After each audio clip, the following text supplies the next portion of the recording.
I pledge allegiance to the flag of the United States of America and to the republic for which it stands, one nation, under God, indivisible, with liberty and justice for all.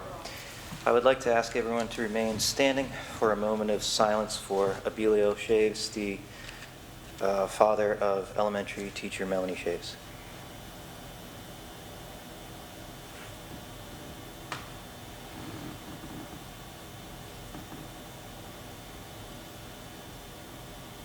Thank you.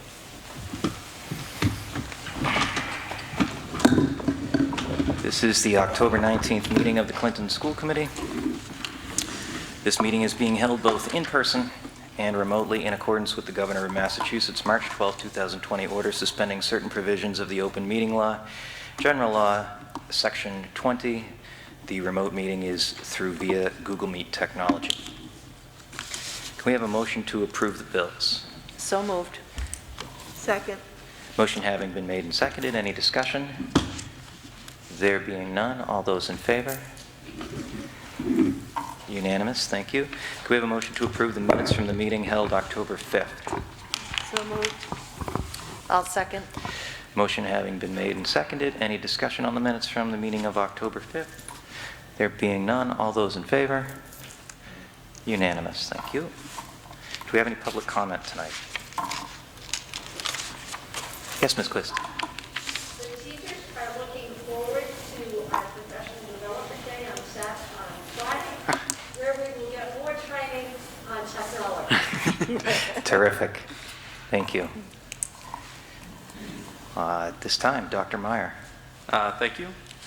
So first, I just want to update you on a leave of absence request. We have a leave of absence request from Megan McClune. She is a kindergarten teacher. She was a new hire this year as a remote kindergarten teacher. This is actually a maternity leave request for will probably go into effect right around Christmas. So I don't think there's any action necessary because it's a protected leave, but I just wanted to update you that she has notified us of that leave and we're working on it. Yeah, thanks for letting us know. Please wish her well. Financial update for FY21 first quarter. So in your packet, you have a few pages here. This is the line by line update for budget of where we stood as of 9/30/2020. First page is nothing too exciting.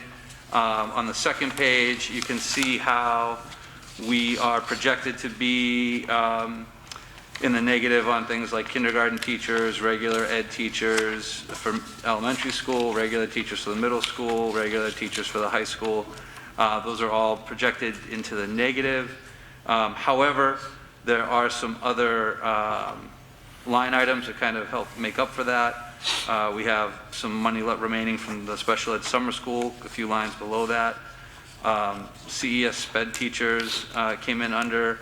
Middle school SPED teachers is currently under, although we do have to, the middle school one, we do have another position that we are filling right now that will eat into some of that. The substitutes at the bottom shows a balance of $103,000, but that is not, I just made a note, that's not encumbered. We do have a few permanent subs right now that when we, that we know are drawing down on that account, but we didn't encumber it because of the nature of the contract. If you go to the next page, the fourth line down, you have CES Special Ed Instructional Assistants. There's a balance of $117,000 there. And then a few down is the CES Librarian. It's a balance of $88,000 because that position was moved to the CMS regular ed teacher. So for the most part, and this is why I kind of gave you that separate salary breakdown last week, because when you look at the salary accounts, while each individual account is off, our net salary spending is within the budget at this point. So for all those crazy ones that are over in salary, there's usually a corresponding salary line right now that is under. There's not a whole lot else I wanted to draw your attention to. There are some things in here that are not encumbered yet. We have not received our first bill from D-Bus yet, so we don't have any transportation encumbered. We haven't received our bill from for vocational education yet from Assabet, so we've not encumbered that. And we have not encumbered all of the coaching salaries, although at this point, probably for the next update, obviously we'll be able to encumber some of them now that we have some sports up and running. But at the time we were putting this report together, we obviously haven't paid any of those yet, and we weren't sure exactly what the status was for everything. So it's showing that right now, our budgeted amount was $23,599,095. Year to date, we've spent just under $2 million. We've encumbered about $16,633. That's basically, most of that is salary that we know fulfilling people's contractual obligations. And that leaves us with, right now, an unencumbered balance of about $5 million. But as I mentioned, that'll go fairly quickly when some of those bigger ticket items like the Assabet tuition and transportation kind of come into play there. So we'll continue to update it, but I think right now there's no, like I said, there's no major concerns as far as any of the other lines. I think for a lot of things, for like supplies, we've tried to be very strategic about what we ordered. So even though in the original budget request, teachers might have wanted to purchase certain things for their classrooms or whatever, we've tried to make sure that we're sort of buying the things that we know we're going to actually need, given the new model. And we've had to make some adjustments to those things too, because there might be things that originally we were going to buy that we're going to share that now we know we can't really buy those types of things. So as of now, I think we're in good shape. We'll learn a little bit more, like I said, once I can get some hard numbers on the transportation, that'll help us. And once we get our first half of the year bill from Assabet, we'll be able to go ahead and probably encumber that amount, and that'll start kind of tightening this up a little bit as we head into the next quarter. Anyone have any questions on first quarter budget update? And I know Glenn is here to help answer any questions if you have any. Good evening, Glenn. Thanks for being here. Any questions?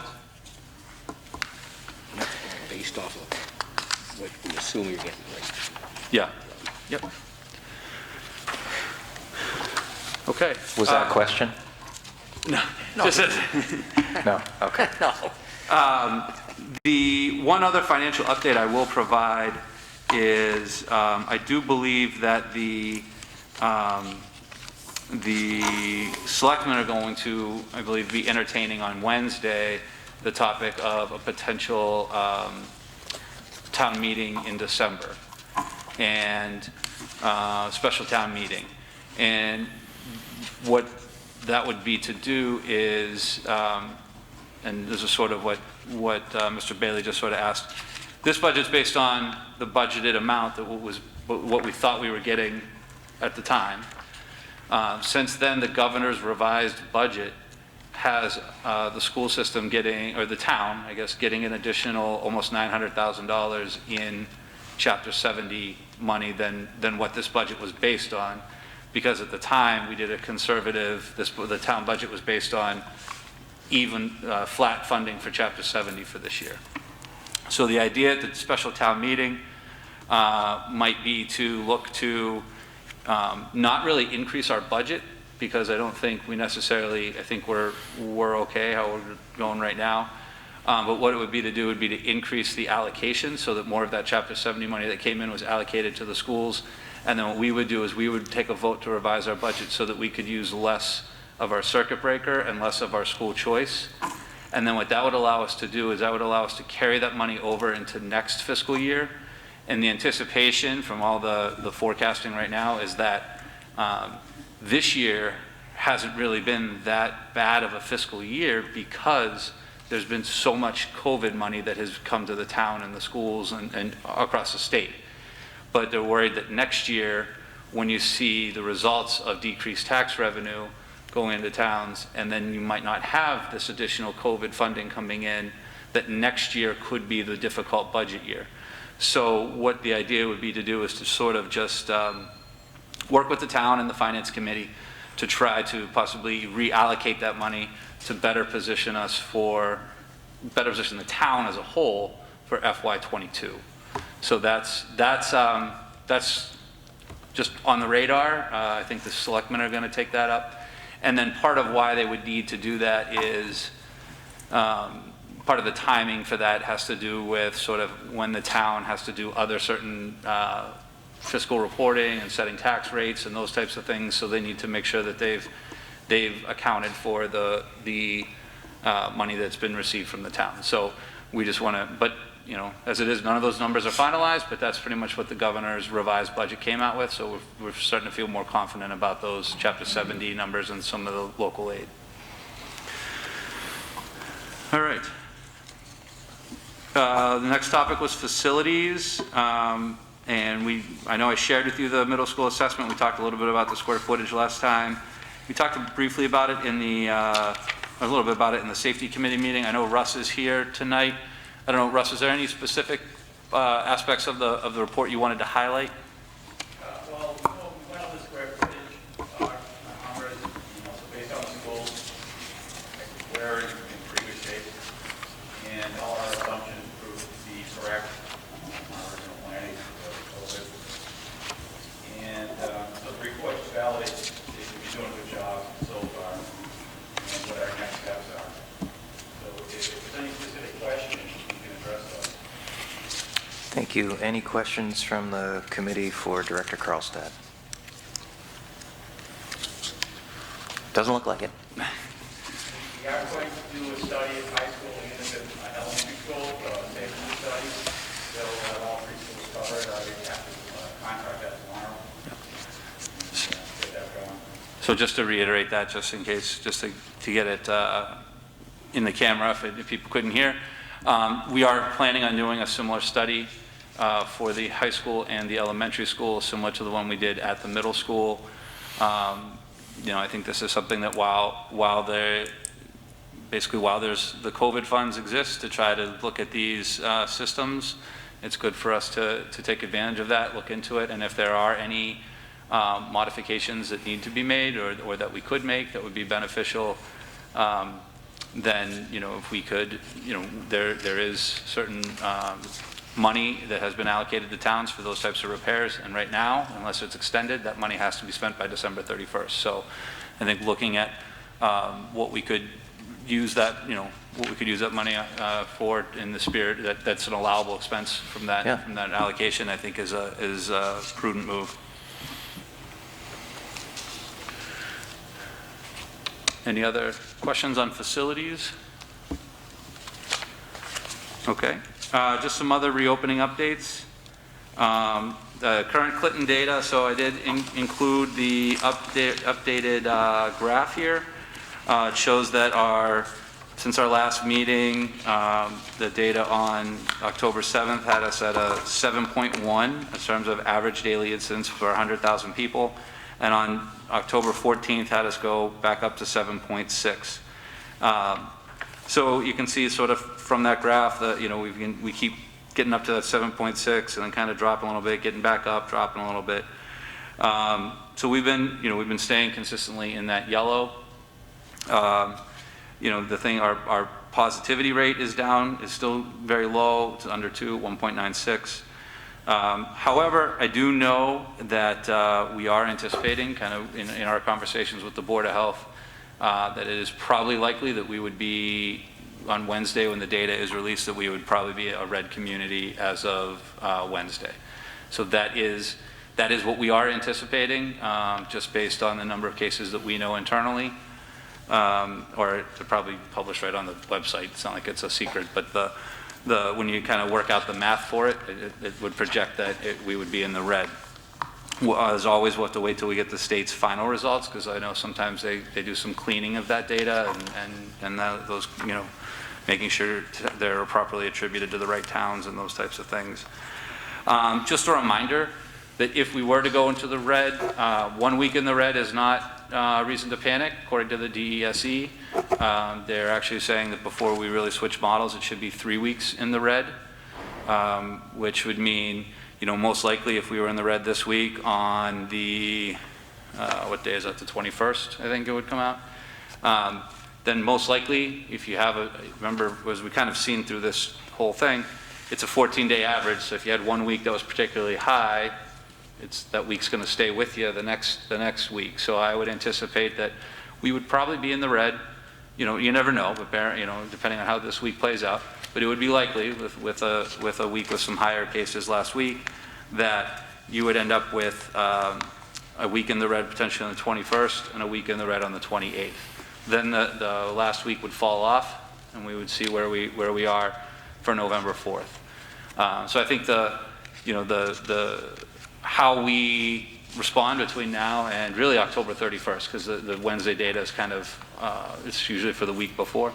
Really between how our cases go between now and October 31st is really going to play an important role for what we might need to look at moving forward come the first week of November. So, just like ask people to continue to make, smart decisions, make sure they're following the guidelines, make sure if your student is sick or you think they potentially could be sick, please keep them home. And, I think everyone's been doing a great job in school of wearing masks and all those types of things, staying socially distant. I think the schools we've seen, we haven't really had any issues in terms of that. And actually there's some new research that's starting to come out about the fact that they're saying that schools really aren't the sort of super spreaders that people feared. But that's, it's with a caveat, it's because of all the precautions that schools have put in place, right? Normal school might have been the super spreader that people feared, but when all the precautions put in place, it has not been. And so far, knock on wood, we have not seen any evidence of spread related to the school system. So that's been, any as cases come up and we try to work with the Board of Health, we haven't seen anything that has been indicated that there was transmission because of close contacts related to the school. Yeah. So I think overall, I think as far as the school's concerned and the procedures and practices we put in place, I think they're working well.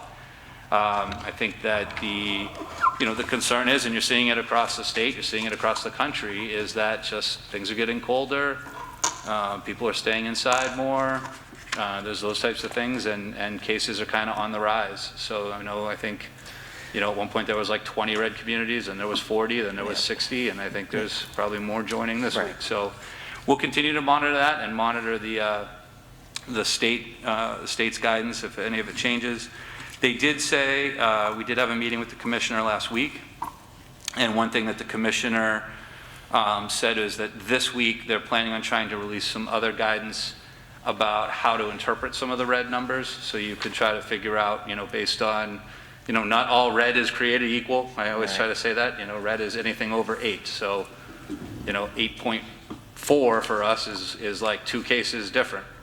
But there are some towns in Massachusetts where, they're at 40, so that's a lot. So they're also looking at different guidance for things. There were some communities where, maybe you have a college in the community or a prison in the community or a large nursing home in the community that might have been attributing to spread that's impacting your community's numbers, but not necessarily indicative of the community as a whole. And the other thing that the commissioner said was looking at some guidance around smaller towns, which I'm not sure where we fit, if they're considering us a smaller town or not, but smaller towns in terms of if you're working with your Board of Health and you can kind of attribute your rising cases to sort of one particular family or one particular household or something like that, where you're not concerned that it's community spread, what is sort of the guidance on making those decisions. So, and I think the DSE recognized that as more communities are going into red, they need to clarify that guidance on how to respond to that, so that we have not received that yet, but we are hoping to receive it. But I appreciate you sharing that there is context, and not all of the communities and not all of the red indicators on the map are created equal, and I think it's important for us to continue to be both proactive in terms of the models that we have, but prudent when it comes to looking at that data and what that means as we continue to work with our Board of Health. Yep. And I think, and we've said it all along, we want to try to follow the guidance, and I think that's what all of our plans and MOUs and everything have really been grounded on, is we want to try to follow the guidance, and the guidance right now is saying 3 weeks, and we'll see what the other clarification is on when you do go into the red and those types of things. Mary, do we meet that Monday before? Is it the 2nd, our next meeting? Yeah, we meet the 2nd. Which would be So Monday we- before, if that was 3 weeks, right? Right, so it would be, we would know at that point if we had 2 weeks, and we could potentially discuss at that meeting what it might look like if the third, Would be 2 days later, right? yeah, which would be 2 days later. And I think our safety committee, we scheduled it for the week right before that. So the safety committee can meet the Thursday before, is it the 29th or something like that? So I think we have safety committee lined up for October 29th, school committee meeting on November 2nd, and then the 4th is when that report would come out, which could potentially be a third week in red. And hopefully we'll have our ducks in a row, and we'll have looked at the most recent guidance, and we'll kind of be prepared for how we want to respond if that is the case. And we'll have a better idea if that's going to be the case as we get there. Thanks. Any other questions on the data? Okay. And I would say, I mean, we are communicating with the Board of Health constantly. So, I mean, I think it's a pretty good system as far as, I think, communicating, who we might need to identify in the school system at this point. Yeah, Steve, I would just say that I also commend you for the amount of visibility you've given Agreed. our parents Yeah. in that communication, because I think we've always talked about the consistency of following the data, but I think you've done a very good job educating people on what that means.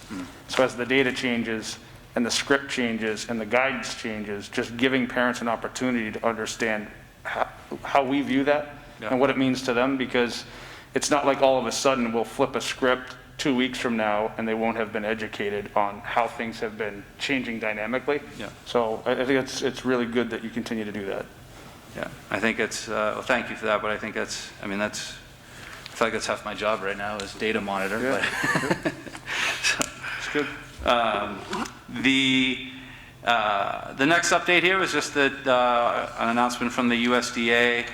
If you remember originally that the USDA did continue free meals through the end of the year, essentially, the end of the calendar year. Now they have extended that through June 30th. It's terrific. And what's good about that is I know that Mr. Frado and Ms. Armstrong and Mr. Van Ness have been working on really trying to make sure that our direct certification numbers in our lunch program that we're really capturing as many of those numbers as we can, and that we're hoping that we think this could end up being that by the time, even if the USDA's waiver extends by the end of this year, we might be poised to still continue with the free meals through the community eligibility provision going into next year. But we're just working on continuing to clean up that data, and it's just nice that this USDA waiver gives us some time to really capture that. There's some nuances to that. The state has gone to like a direct certification program, and they did it a few years ago, but there are some other things you can capture that sometimes aren't in there. For example, there might be 2 kids living in the same household, and one showing up as a direct certification. Well, anyone else living in that household also counts, but you have to go in and sort of claim that and fix that. So just sort of going through and really trying to just clean up that data, we think will really help capture those numbers better and probably make the community eligibility provision a more feasible thing. I know we looked into it a few years ago and the numbers didn't quite add up, but I think right now we're much more poised to make it happen. Student travel and out of state and overnight. So there's some things, the first one is I know there was a trip to Spain that was scheduled for April vacation, kind of like similar to, it was supposed to be the Ireland trip last year, if you remember that. And I believe the advisors on their own already made the decision that they're not going to run that trip this year. And part of it was because of part of it's because obviously the conditions, but even if you wanted to bank on maybe the conditions would improve, remember last year there was quite a nightmare across the state as far as getting money back from travel companies and those types of things. So they've decided to forego that trip this year. That does leave sort of 2 other major events. One was the Washington, D.C. trip. We typically would go in November. We said that trip was going to be not going to happen in November, but we did tell the advisors at that point that they could start looking into maybe something in May. But I do think at this point, so now the advisors have come up and they basically said, are we really going to have a trip in May? Do you think that's really something we could do? Because if they are, they need to start fundraising. And I think in reality, I don't think it's going to happen. And I don't think that with the guidance, it's anything that's going to be feasible to do this school year. And the same would go for like an overnight trip to Nature's Classroom. So what I'm recommending is that basically we just announce to parents at this point that for the duration of this school year, we're not going to do any of the overnight or out-of-state trips. And I don't know if you want to vote on that or if you're comfortable with that. Yeah, I mean, I certainly would support it, and I'll entertain a motion to restrict any out-of-state or overnight travel for the duration of the 2020-2020 school year, 21 school year. I'll make that motion. Okay. Second. Motion made and seconded. Any discussion? So the Washington DC trip is normally in the fall? Right, it's normally in November. They normally go in like Right now, 2 weeks, yeah. So we're not making any decisions about next fall?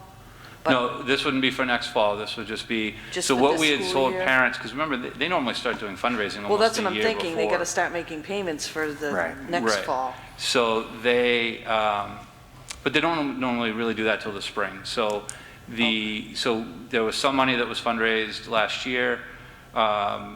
We would refund that money to the parents, or any payments that were made. We would refund that money to the parents who had made any payments. But at the time, we knew we had to cancel the trip for November. That was not a question, right? Yeah. But then we thought maybe, who knows, we could see if, how this thing plays out, and we could maybe we started looking into what would the cost be to go in May and those types of things. But I just think that, it doesn't, to do out-of-state travel where you're actually going to be, unless a lot changes, I mean, you can't fill a bus, you can't, how are you going to sleep kids in hotel rooms? I mean, it's just, when you think about the logistics of those things and trying to do that, I mean, we've talked about maybe trying to start lining up potentially some alternatives so that if things were better in the spring, they could do either day trips or some places have been starting to set up like virtual field trips, those types of things, so that you might be able to see places down there. I mean, I know,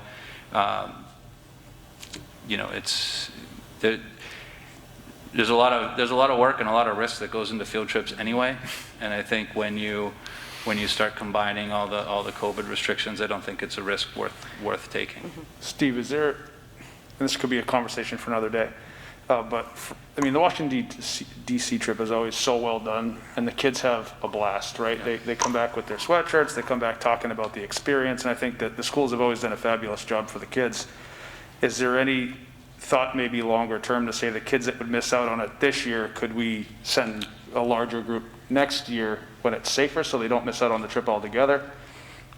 Whether that's a fundraising situation or something to bring up later on, but rather than just to miss it and have it not happen for them, is that something that maybe we could entertain? Yeah, I mean, I think we could entertain it if we, when we see what the conditions are, if it were something, we'd have to work it out because those students But obviously, if we ever get back to those normal. students obviously would be freshmen, but we would, we could look and see what those alternatives are. I just think that No, it's not worth the risk now. I'm just thinking if things ever get back to right now normal. you're looking at it going, I can only fit 28 kids on a Yeah. bus. No, You know you what I can't. mean? Like just trying to, just the sheer cost and logistics of trying to get people there, let alone right now when you come back, everyone would have to quarantine for 14 more days, or we'd have to provide them all with COVID testing, so. I'm more thinking, someday we're going to wake up and God willing, we'll be back to normal, we'll have a vaccination and we'll all be back to a normal time. At that point in time, maybe we figure that out. I think we could, I definitely think it's something we could try to at least gauge the interest and see what the appetite was for people to participate in something like that. The other thing would be, similar thing with Nature's Classroom. There's nothing saying that we couldn't maybe do it with, 2 years of kids or something like that. I think we can see where those are, but we'll have to see. Yeah. We'll have to see where we are, and as time goes on, we'll see where we are in the summer and the spring, and see what it looks like.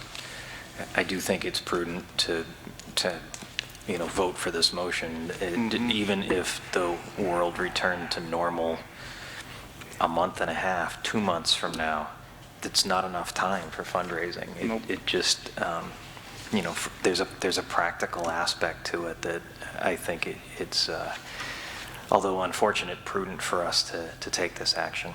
Any further discussion? Yeah, and I think you kind of answered what my question was going to be. What is if they were going to go in May, what would be the cutoff that they would have to, would it have to be today? I mean, it just. It's busy. I mean, and Matt nailed it. I mean, this is, every kid that comes back from that, it's I don't know, first of all, they come back like 10 years older too. They all grow up on that. And they have I know. this stinks, And that's why I just didn't know in other words, if they were going to go in May, when would you have to start? And that's pretty much why this topic is coming up now, because that's what I was pretty much approached by the advisor saying, if this is something that's really going to happen in May, now's the time that we need to start like reserving things and making reservations and do it.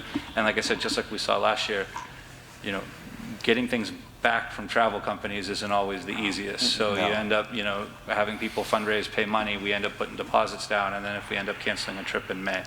So that's the reason is we don't want to, we hope originally when we just said we're not going to go in October or November, but we'll try to push it off. The idea was let's try to keep this alive. But I think now the advisors kind of came back to me and they were like, is this really something that's going to happen? Because if it is, we got to start moving on it. So.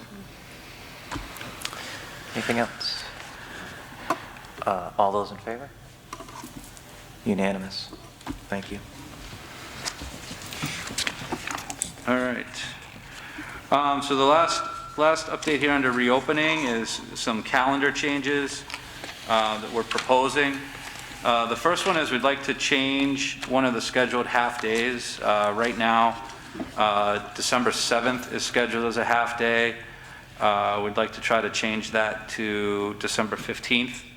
I think it's going from a Monday to a Tuesday.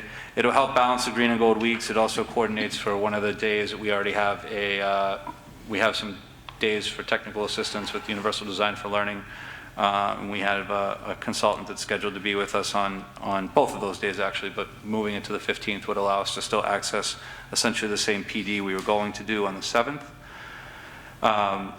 Remote learning days, what we're recommending, remote learning half days, what we're recommending is that on the half days, the three half days at this point that I've identified, 11/25, 12/15, and 12/23, that we make those half days remote learning days for everyone so that we could, one, it'll allow us to get people used to the remote learning schedule. And the other part is really we were looking at just the logistics of when you're running 5 tiers of busing, of getting people in and out on a half day becomes kind of messy. So so that was our recommendation, was to change the half days to remote learning days. And then in the event of snow days or school cancellations, the DESE has ruled that we can make, instead of having to have a snow day, we can elect to make the day a full remote learning day and still have that count as time on learning. I put in there, though, this would be on a case-by-case basis. For example, wide-scale power outages may not be appropriate, as like we had on October 8th. So, if most of the towns without power, it's pretty unreasonable to say we're all remote learning that day. Right. So, and it could change for anything, right? I mean, if it's a blizzard and we really feel that people need to be out trying to just worrying about surviving, then we might say, hey, no, we're just going to cancel school today.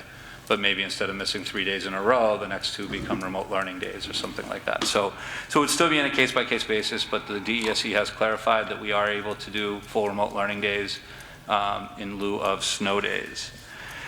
Because of the day we missed on October 8th, the current last day of school right now would be June 16th. And this is sort of a breakdown. This is a breakdown of the in-person days for the green week and the green cohort and the gold cohort, based on this proposed schedule. And I think it works out so that when we get to Thanksgiving, both the green and the gold cohorts would have had the exact same number of days of in-person time by Thanksgiving. And then because it sort of flips, because green ends on the 2-day week, gold would kind of, for lack of a better term, sort of take the lead, and they would have two extra days by Christmas vacation. But then when we come back, it would be a green week, and green would kind of go back up. So we're keeping it kind of balanced. I mean, we started with a 3-day week, so obviously one's always a little bit ahead of the other. But this gets it perfectly balanced by the 23rd.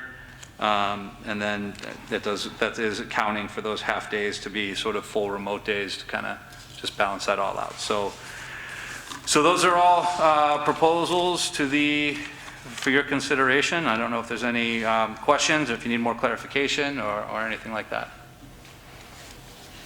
Would someone like to make a motion to accept the schedule considerations presented by the superintendent? So moved. I'll second. Any discussion? There being none, all those in favor? Unanimous, thank you.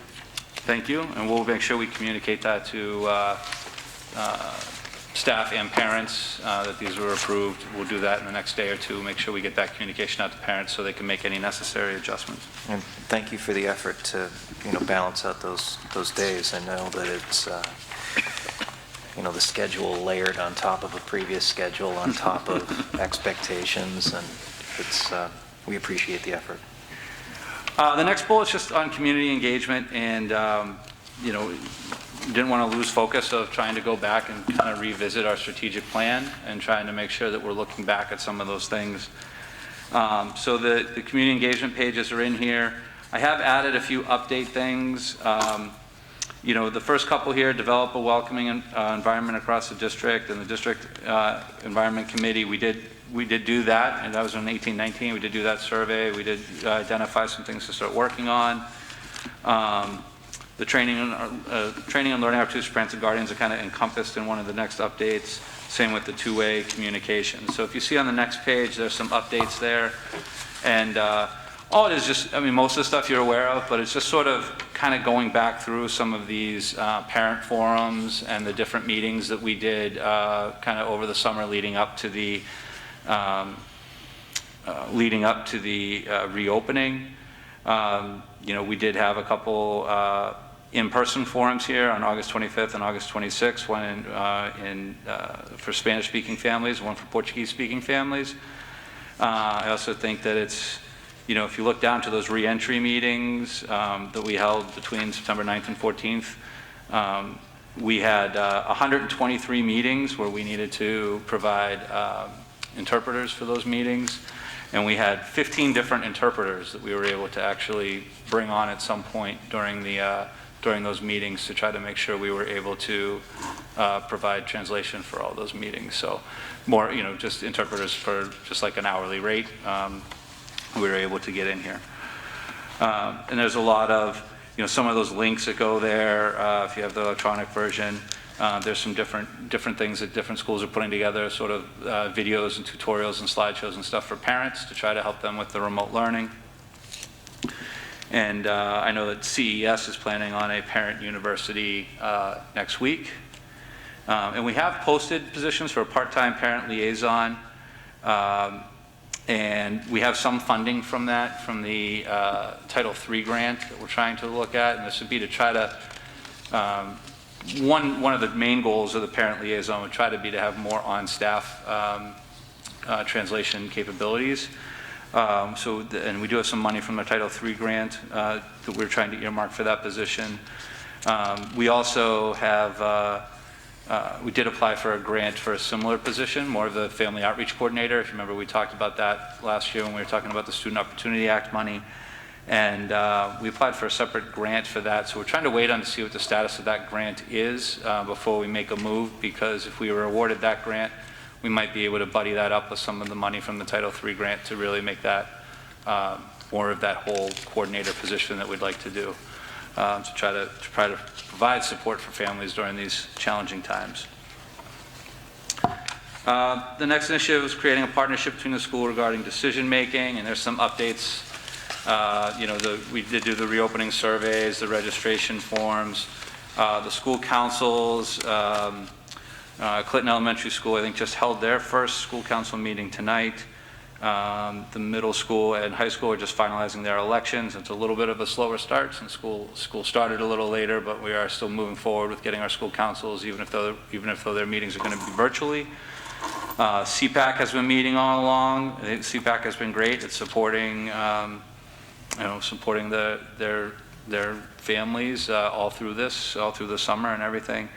LPAC is currently, they're still creating their bylaws. They're trying to work on another sort of, trying to hopefully work on some more language-focused, like either Spanish or Portuguese, one of each, kind of parent university type sessions in conjunction with the LPAC. So that's sort of what they're working on right now, particularly to just do a check-in now that parents have been able to do it for a little bit to make sure that we're answering any questions regarding remote learning. Expanding partnerships, I think, we did the newsletters, did that in September and October so far. We'll continue with the monthly newsletters. Also, I went and reported to the Board of Selectmen when we came back to school. I think we try to, build a good relationship with the town and the community and try to be as transparent as we can through these things. So, then the last one just is opportunities to promote student civic engagement, and I know that's something that got a little, like the mock town hall. That was something that it's a big event that we like to do too with the 8th grade, and that was unable to happen last year because of the COVID. So some of those strategies have gotten put on hold. But I just figured I would provide a little bit of an update on that, just so we can just kind of go back and ground ourselves in the strategic plan and try to think of, make sure we're still feel like we're not skipping out on, missing something. The next one I have is an HR update, and we have extended like at least a draft employment offer of employment to a candidate. I think it is technically, I believe, due to the way the town bylaws are written, that a department head appointment needs to get sort of the approval of the select board. So I believe they are going to formally approve that offer of employment on Wednesday of this week. So hopefully we should have someone on board, committed by the end of the week, and then hopefully on board. We're looking at a target start date around November 9th, but give or take depending on the notice. So. Oh, that's good news. Long process. Yeah. Yep. And the Director of Technology update. So that posting closed on Monday, whatever the Monday was, the 13th, I think. And our committee met that afternoon to review the applications. We identified, I believe it was 9 or so people that we extended the offer to interviews for the first round. The first sort of half of those were done today, and the second half of the first round interviews should be done tomorrow. And then our goal is to try to bring in some finalists by the end of the week, so we can try to hopefully identify that candidate soon, to at least provide whether the person can formally be on board here, or whether they might still have an existing contract, but at least there's some overlap time with Mike so that they can really try to start learning the ins and outs of everything. So we're trying to move right along on that process.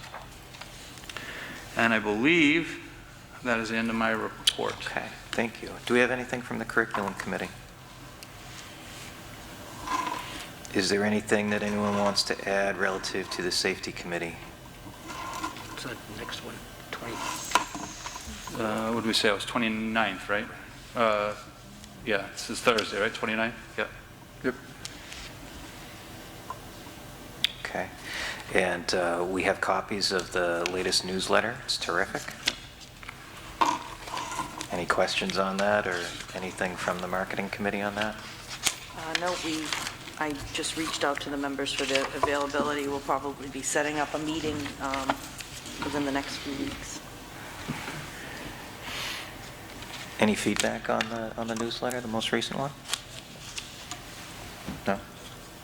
Good. I think they're fabulous. Yeah, I do too. Full of a lot of information. Someone did bring up the point that, and I'll try to find a way to more prominently do it, but I think what we're going to try to do is find a way, you might embed it even under like the superintendent's corner or something, but a way to more prominently maybe display and archive them on the website. So if people wanted to go see it, because right now it's emailed out to everybody, but if someone was just browsing our page or something Catching like up, that, yeah. they could just click on the newsletter, or maybe even go in some archives and just see PDFs of the old newsletters. So I think we might look on trying to get it a little more visibility and sort of a place where it can kind of live on the website. That's a good idea. Policies and procedures did not meet, and I don't think there was a need. Facilities? No, but I would, and I know we've got a lot going on, or Steve's got a lot going on. It's probably been a month, 2 months when Phil Duffy mentioned that grant to us. And I haven't seen anything or heard anything. I don't know if anybody has, but, I mean, he brought it to the board, said that, there was a possible grant to, For the fire station? for the fire station, right, to develop it, and then, so I mean, I'd like to know what, if it's still out there, or if we've got to figure out what we're going to do with it, because, I can reach out to him. yeah, or just find out if he's put Yeah. in for it, if he hasn't, if there's, it's still Okay. out there. Or if it was one of those things he looked into and found out we Right. didn't quite qualify, at least we just know and we can Just put so- it to bed, yeah. They hunt us down again. Yeah, I think that was pre-COVID, wasn't it? Yeah, it's probably been So- more than a couple. No, I think it might have been right when COVID hit, and I think that it might have almost been, Till pre-quarantine. yeah, but I think it might have been like a COVID, I don't know. Because for some reason, I think it had to be connected to like job training or something to try to help with like unemployment, those types of things, but we'll see. I'll reach out to him. Do we have anything new from negotiations subcommittee?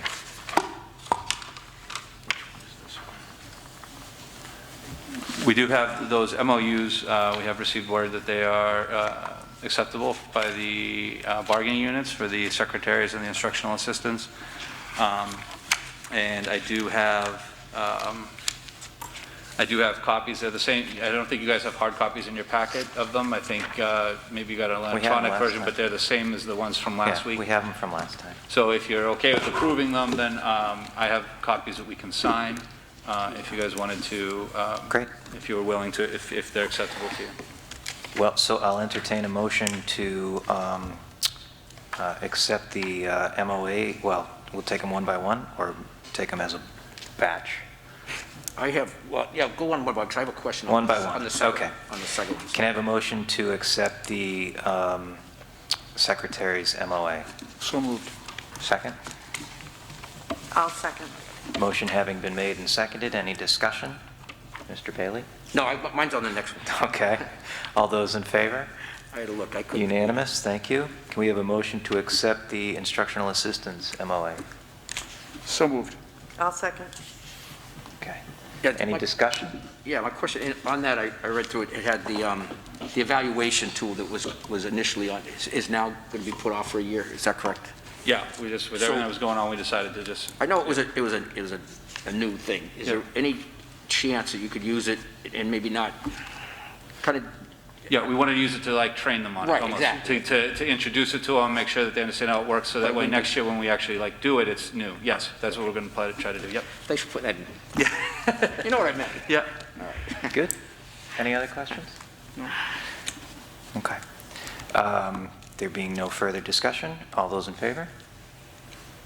Unanimous, thank you. And last, we have the superintendent's contract. Can we have a motion to accept the superintendent's contract? So moved. Can we have a second? I'll second. Any discussion? Yeah, I just want to explain, I want to take this down so I can be heard. And I've talked with Dr. Meyer and the members of the school committee. First of all, I'm pleased with Steve's performance, totally with everything he's done. And my only reason I'm going to vote against this contract is not, and I want to make this clear, and that's why I kind of wrote some notes to myself so there's no misunderstanding, there's no assumptions by anyone or anybody reads into this. I want him to stick around, and I've made that clear, and he's got 2 years left on the existing contract, and I've had a hard time with this. I've been thinking about this now for months, and I appreciate the board, especially Joel, this was on the agenda several times and gave me time to think about it. I just would prefer to go through this year with all we got going on, and then offer him a new contract at that point. But where he has 2 years left, I've just had a hard time with going 6 years right now. But I do appreciate everyone on the board, their opinion, and I've had conversations, like I say, with Steve, so nothing I'm saying here is any shock.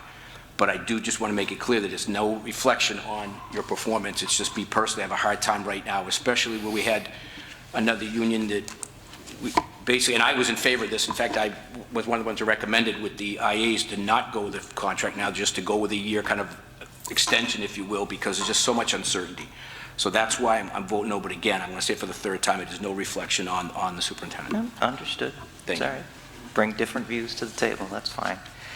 Any further discussion? All those in favor? Opposed? Abstentions? Being none, 4-1. Thank you. Anything under old business? Anything under new business? Could I share two things? Yes. One I forgot to share, and one Yeah. that is hot off the press. So I did want to share that on Wednesday, October 14th, we were able to offer the SAT to Clinton High School class of 2021 during the school day here. So 61 Clinton seniors were able to take the SATs in school. The CHS guidance counseling team, Lauren Popecki and Rose Solar, collected the test fees, organized and ran the test with the help of Mr. Cermak and the counseling intern, Katie Ball. Students also participated in the pre-admission session on Friday, October 9th. This is the first time CHS offered the students a school day test. The need to offer the school day test came after a majority of the local Saturday testing centers closed due to COVID concerns. Although many colleges have gone with testing optional this year, meaning they don't require the SAT, CHS still wanted to give this opportunity to our seniors. Students were seated 6 feet apart in the cafeteria, were allowed to take mask breaks outside as needed. All students wore masks for the testing. They said the seniors worked very hard, stayed focused the entirety of the exam, and they're proud of the students and their hard work. So I just thought it was a nice... No, it's outstanding, and another example of how at Clinton Public Schools we're making it work. And then the last one, which was literally a phone call at 3 o'clock or something like that, is we did receive a phone call from the MSBA today asking for a phone conference with me, with someone from the town, with school committee chair. I know we probably have the director of facilities there and the business manager there. So we're not sure. I mean, it's never a bad thing that the MSBA is reaching out to you to talk, and the fact that they're trying to get so many people together means that they probably are trying to see what the gauge that, given everything else going on, is there still the appetite for a middle school project, in town with, everything that's happening. So I don't know if this is, I just don't know yet until we have the call, if this is really something that's sort of a strong indication that we are moving forward in the process, or if this is more of a, COVID precaution testing thing that they're putting in. I also don't know, remember the MSBA submission deadline last year was during the shutdown. So I don't know how many SOIs they even necessarily, statements of interest they even got last year. So, so it might be, they might have had a limited number, and now they're reaching out to people. So, so we'll see. But I think that call's Thursday. So that should give us hopefully some more. I think is it this Thursday or next Thursday? It's this Thursday. This Thursday? Thursday morning.